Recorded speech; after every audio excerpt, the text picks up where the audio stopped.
Bapak Ibu saudara-saudara yang Tuhan kasihi, saya mengajak kita untuk bersama-sama berdoa terlebih dulu sebelum membaca dan merenungkan firman Tuhan. Dan mari kita berdoa. Bapa di dalam surga, pada saat ini dengan penuh ucapan syukur kembali kami datang kepada Tuhan. Tuhan memberikan kesempatan kepada kami untuk beribadah bersama, dan tibalah saatnya bagi kami untuk merenungkan firman-Mu. Biarlah Roh Kudus menolong kami supaya firman itu boleh menguatkan kehidupan kami. Dalam nama Tuhan Yesus Kristus kami berdoa. Amin. Saudara-saudara yang Tuhan kasihi, mari kita bersama-sama membuka Alkitab kita. Pada saat ini diambil dari Roma 12 ayat 9 sampai 21, demikian firman Tuhan. Hendaklah kasih itu jangan pura-pura. Jauhilah yang jahat dan lakukanlah yang baik. Hendaklah kamu saling mengasihi sebagai saudara dan saling mendahului dalam memberi hormat. Janganlah hendaknya kerajinanmu kendor. Biarlah rohmu menyala-nyala dan layanilah Tuhan. Bersukacitalah dalam pengharapan. Sabarlah dalam kesesakan. Dan bertekunlah dalam doa. Bantulah dalam kekurangan orang-orang kudus, dan usahakanlah dirimu untuk selalu memberikan tumpangan. Berkatilah siapa yang menganiaya kamu. Berkatilah dan jangan mengutuk. Bersukacitalah dengan orang yang bersukacita, dan menangislah dengan orang yang menangis. Hendaklah kamu sehati sepikir dalam hidupmu bersama. Janganlah kamu memikirkan perkara-perkara yang tinggi, tetapi arahkanlah dirimu kepada perkara-perkara yang sederhana. Janganlah menganggap dirimu pandai. Janganlah membalas kejahatan dengan kejahatan. Lakukanlah apa yang baik bagi semua orang. Sedapat-dapatnya kalau hal itu bergantung padamu. Hiduplah dalam perdamaian dengan semua orang. Saudara-saudaraku yang kekasih, janganlah kamu sendiri menuntut pembalasan, tetapi berilah tempat kepada murka Allah, sebab ada tertulis, pembalasan itu adalah hakku. Akulah yang akan menuntut pembalasan, firman Tuhan. Tetapi jika seterumu lapar, berilah dia makan.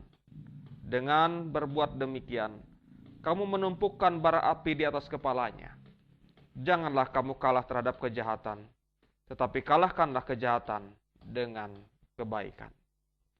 Demikianlah Bapak Ibu saudara-saudara firman yang kita dengar bersama.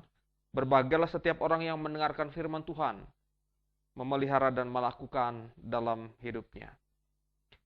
Saudara-saudara yang Tuhan kasih, kita akan merenungkan firman Tuhan dengan tema mengasihi dan melayani dengan sungguh.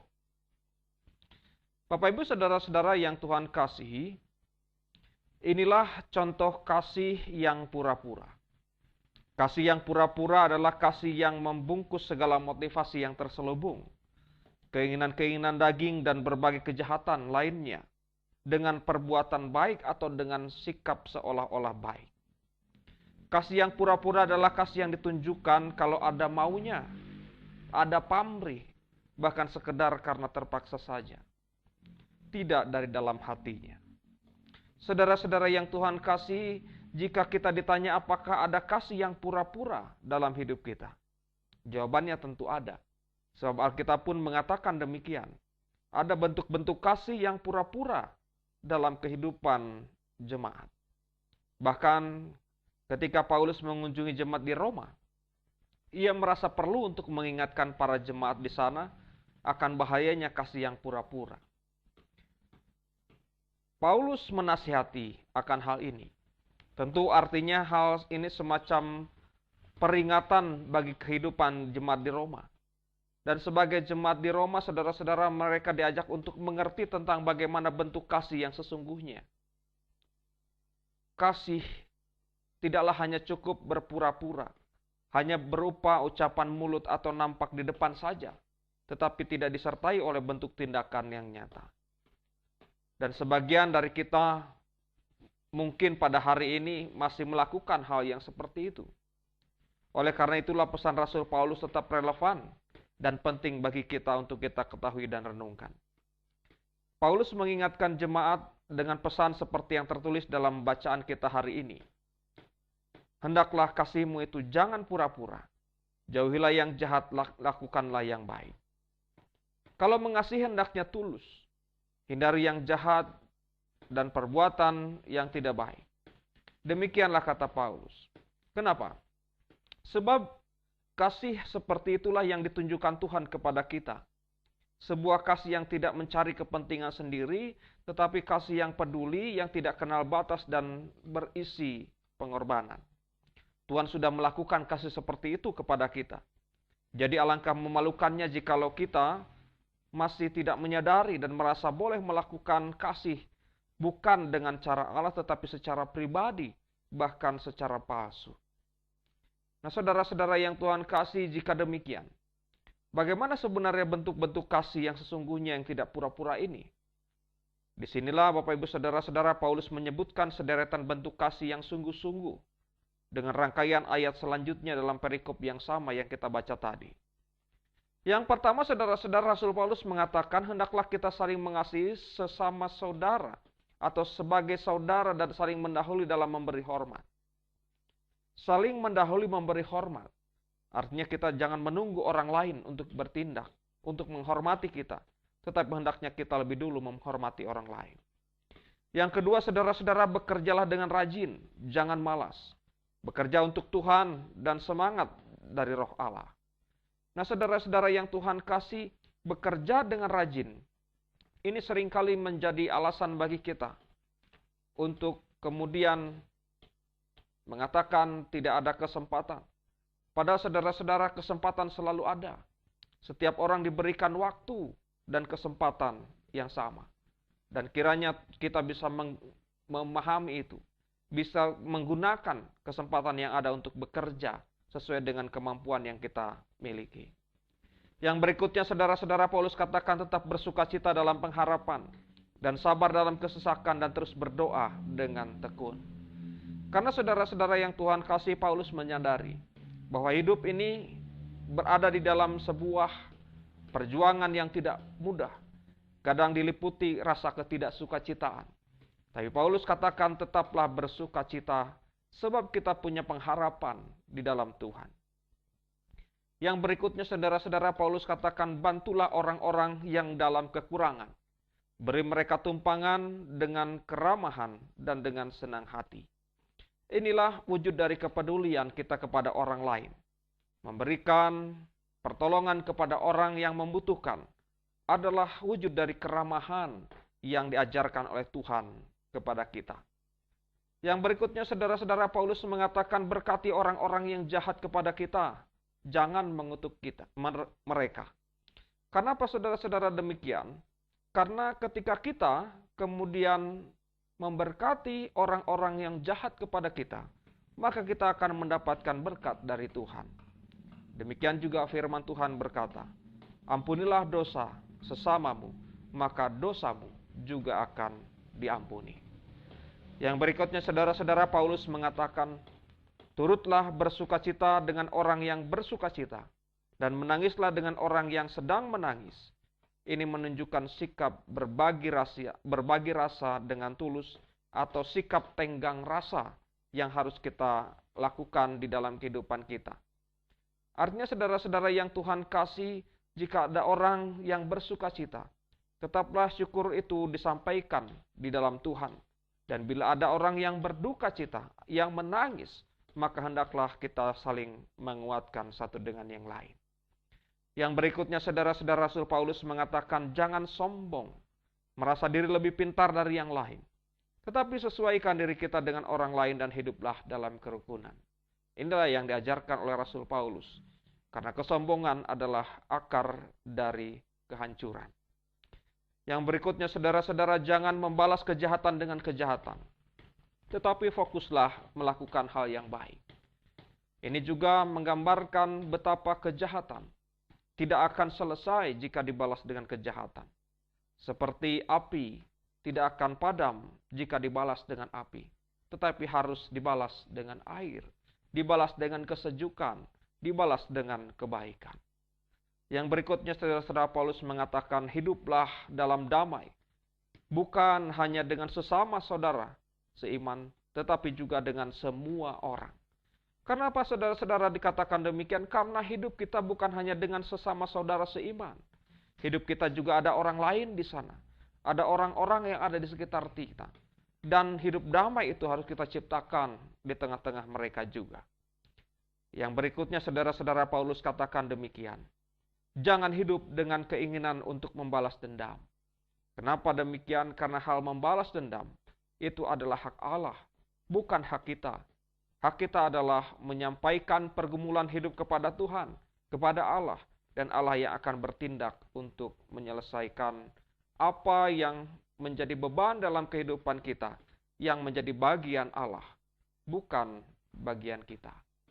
Demikian juga saudara-saudara yang Tuhan kasihi. Paulus melanjutkan kembali. Dia katakan demikian. Bahkan seandainya orang yang jahat kepada kita sedang mengalami kesusahan, kita harus siap membantu mereka. Ini hal yang luar biasa. Bagaimana kita bisa membantu orang yang tidak kita senangi? Tetapi disitulah kemudian kasih kita ini benar-benar diuji. Sebab kasih tidak mengenal siapa yang akan kita tolong, siapa yang akan kita kasihi. Kasih itu universal. Kasih itu berarti berguna ataupun berguna bagi kehidupan dan untuk semua orang, bukan untuk segelintir orang saja. Begitu juga saudara-saudara, Rasul Paulus melanjutkan pada bagian yang terakhir. Jaga diri baik-baik, agar tidak kalah terhadap hasutan-hasutan jahat, tetapi kalahkanlah dengan kebaikan. Nah, saudara-saudara yang Tuhan kasih, jika kita memperhatikan baik-baik sederet kriteria di atas, tentu kita bisa melihat bahwa ternyata kasih yang sungguh-sungguh itu tidak mudah untuk dilakukan. Tapi bukan hal yang mustahil untuk dikerjakan. Dan untuk mengadopsi kasih yang sungguh-sungguh menurut kriteria tadi, kita perlu melibatkan niat yang serius, kesungguhan hati untuk mengalahkan kepentingan diri sendiri, dan melakukan usaha yang ekstra untuk melakukan apa yang diinginkan oleh Tuhan ini. Dan nasihat Paulus bukan hanya untuk jemaat Roma, tetapi juga untuk kita sekalian. Artinya saudara-saudara, kita dipertanyakan kepada kita, sudahkah kita memiliki dan memberikan hidup yang bermakna kepada orang di sekitar kita? Kenapa demikian? Karena saudara-saudara, manusia adalah makhluk sosial. Artinya tidak bisa hidup sendiri. Kita tidak memiliki kemampuan atau daya untuk hidup sendiri. Kita membutuhkan orang lain. Itu berarti seseorang akan menikmati dan menjalani kehidupannya sebagai manusia yang wajar jika ia memiliki hubungan dengan orang lain. Dan mari kita ambil contoh dalam kehidupan jemaat mula-mula. Dalam Kisah Rasul 4 ayat yang ke-34 dikatakan demikian. Sebab tidak ada seorang pun yang kekurangan. Pertanyaannya saudara-saudara, mengapa mereka tidak ada kekurangan?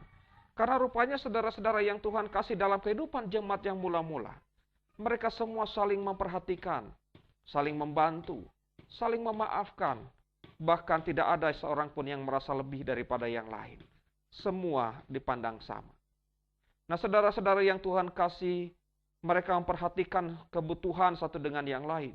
Dan kita pun boleh meneladani apa yang menjadi semangat jemaat mula-mula tersebut. Begitu juga dengan kasih.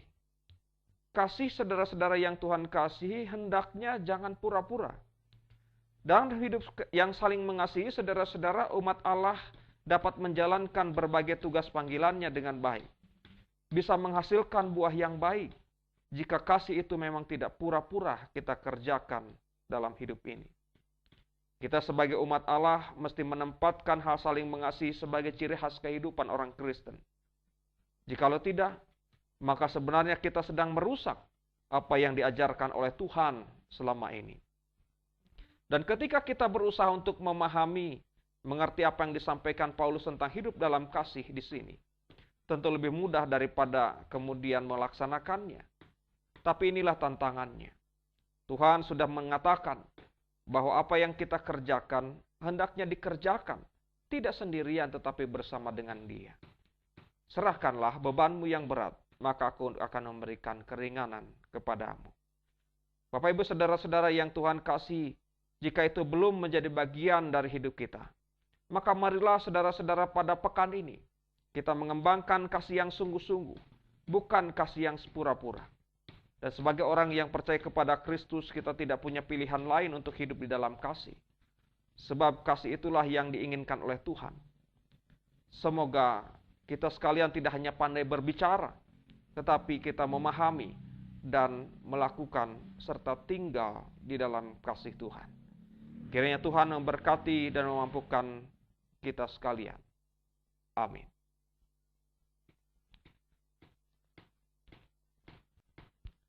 Bapak Ibu saudara-saudara yang Tuhan kasih, saya mengajak kepada kita untuk bersama-sama menaikkan doa syafaat, yang kemudian kita akan akhiri dengan mengucapkan doa Bapa kami bersama-sama. Mari kita berdoa. Kembali kami datang kepada Bapa di surga pada saat ini ya Tuhan, dengan penuh ucapan rasa syukur, kami mengaturkan terima kasih atas firman yang boleh kami terima bersama, bahwa kasih hendaknya tidak pura-pura. Ampunilah kami jikalau selama ini kami belum melakukan apa yang Tuhan inginkan. Kasih yang kami sebarkan masih sifatnya pura-pura. Bapa dalam surga, mampukan kami untuk melakukan kehendak-Mu. Pada saat ini ya Tuhan, kami berdoa bagi kehidupan keluarga kami masing-masing. Tuhan berkati mereka yang berulang tahun, mereka yang bersuka cita. Tuhan yang akan menolong kehidupan mereka supaya sukacita itu boleh mereka ungkapkan di dalam syukur kepada Tuhan. Begitu juga bagi mereka yang sedang sakit, kami doakan supaya Engkau sembuhkan, Engkau pulihkan, agar kehidupan mereka semakin baik dari hari ke hari. Bapa dalam surga, berkatilah kami dalam keluarga masing-masing. Tuhan datanglah ke rumah kami, masuklah ke sana, dan biarlah Engkau melihat apa yang terjadi di sana. Jalinan kasih yang sudah kami rajut selama ini, apabila ada yang terkoyak, Tuhan kiranya Engkau pulihkan, Engkau sembuhkan, agar semua boleh berangsur-angsur damai kembali. Bapa dalam surga, kami juga berdoa ya Tuhan, untuk persekutuan indah yang boleh kami bangun bersama-sama. Tuhan berkati supaya kami bisa tetap teguh, bersandar kepada Tuhan dalam persekutuan dan ibadah yang benar.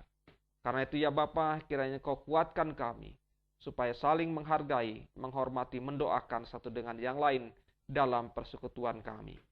Kami juga berdoa ya Bapa untuk kehidupan orang-orang yang ada di sekitar kami, bangsa dan negara ini. Tuhan berkati supaya semua yang kami alami tak lepas dari perhatian Tuhan, tak lepas dari pertolongan Tuhan. Teristimewa di masa-masa ini, Tuhan yang akan menolong kami untuk bisa terus berwaspada, melakukan apa yang terbaik untuk menjaga kesehatan pribadi maupun secara bersama-sama. Bapa dalam surga, inilah doa syafaat kami yang jauh dari sempurna, tetapi kami percaya bahwa Tuhan lebih mengetahui apa yang kami perlukan. Bapa dalam surga, seluruh doa ini kami sampaikan dalam nama Tuhan Yesus Kristus, Tuhan dan sumber segala berkat dalam hidup kami. Dalam nama Kristus pula kami hendak bersama-sama menaikkan doa Bapa kami seperti demikian. Bapa kami yang di surga, dikuduskanlah namamu, datanglah kerajaan-Mu, jadilah kehendak-Mu di bumi seperti di surga. Berikanlah kami pada hari ini makanan kami yang secukupnya, dan ampunilah kami akan segala kesalahan kami, seperti kami juga mengampuni orang yang bersalah kepada kami. Dan janganlah membawa kami ke dalam pencobaan, tetapi lepaskanlah kami daripada yang jahat. Karena Kaulah yang punya kerajaan, dan kuasa dan kemuliaan sampai selama-lamanya. Amin.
Bapak Ibu saudara-saudara yang Tuhan kasih, marilah kita pulang membawa damai sejahtera dari Allah dan terimalah berkat Tuhan. Kasih karunia, damai sejahtera dari Allah Bapa, Tuhan kita Yesus Kristus dalam persekutuan Roh Kudus, menyertai dan memberkati kehidupan saudara sekalian, sekarang sampai selama-lamanya. Amin.